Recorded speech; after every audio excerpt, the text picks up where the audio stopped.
Welcome to a day in my life.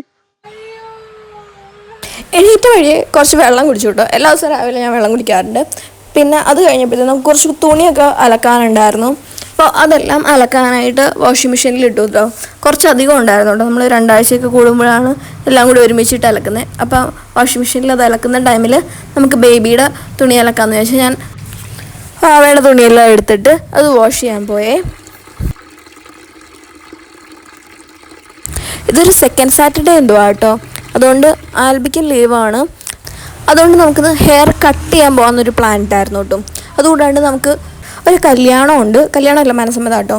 Hair കട്ടായി കഴിഞ്ഞ് തിരിച്ച് വന്ന വഴിക്ക് മാരേജല്ല മനസ്സമ്മതത്തിനും കയറാമെന്നാണ് കേട്ടോ പ്ലാനിട്ടേക്കുന്നത്. പക്ഷേ തുണിയെല്ലാം അലക്കി കഴിഞ്ഞപ്പോഴത്തേക്കും ഒരു സമയമായി.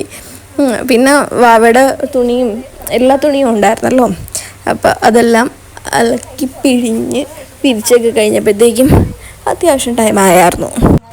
ബേബിയുടെ തുണിയെല്ലാം അലക്കുന്നതിന് മുമ്പായിട്ട് അവയ്ക്ക് ഫുഡ് കൊടുത്തായിരുന്നു കേട്ടോ. അതാണ് അത്രയും ടൈം പോകാനുള്ള കാരണം. ആൾക്ക് ഭയങ്കര മടിയാണ് കഴിക്കാനായിട്ട്. കുറേ ടൈം കൊണ്ടാണ് അത് കഴിക്കുന്നത്. അപ്പോൾ അവളുടെ തുണിയെല്ലാം അലക്കി കഴിഞ്ഞു. അതൊക്കെ കഴിഞ്ഞ് വിരിച്ചിട്ടപ്പോഴാണത് നമ്മൾ നേരത്തെ ജമന്തി നട്ടില്ലായിരുന്നോ, അതിൽ ഒരു ഫ്ലവർ വിരിഞ്ഞിട്ടുണ്ട് കേട്ടോ. കുറേ മുട്ടകളൊക്കെ വന്നിട്ടുണ്ട്. അപ്പോൾ അതുകൊണ്ടിപ്പോൾ നല്ല ഹാപ്പി ആയിട്ടോ.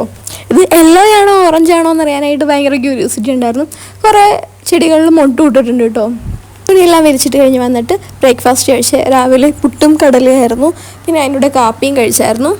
ഞാൻ ഫുഡ് കഴിക്കുമ്പോൾ തന്നെ ഏതാണ്ട് അറൗണ്ട് ഒരു 10:30 ഒക്കെ ആയിരുന്നു. 10:30 11 o'clock എന്തോ ആയിട്ടുണ്ടായിരുന്നു.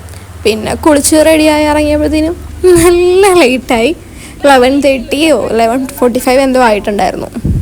നമ്മൾ 4 പേരും കൂടി ആട്ടോ പോകുന്നത്. ഞാൻ, ആൽബി, വാവ, അന്ന എല്ലാവരും കൂടി. എനിക്കും അന്നയ്ക്കും വാവയ്ക്കും ഹെയർ കട്ട് ചെയ്യാനുണ്ട്. നമ്മൾ തൃപ്പൂണിത്തുറയിലെ ട്രൈബിലാട്ടോ പോയത്. നമ്മൾ ചെന്നപ്പോൾ അത്യാവശ്യം റഷ് ഉണ്ടായിരുന്നു കേട്ടോ. പിന്നെ എൻ്റെയും വാവയുടെയും അന്നയുടെയും എല്ലാവരുടെയും ഹെയർ കട്ട് ചെയ്ത് കഴിഞ്ഞപ്പോൾ അത്യാവശ്യം ടൈമായി. പിന്നെ വരുന്ന വഴി നമ്മൾ മാരേജ് ഫംഗ്ഷൻ കയറിയിട്ടുണ്ടായിരുന്നു കേട്ടോ.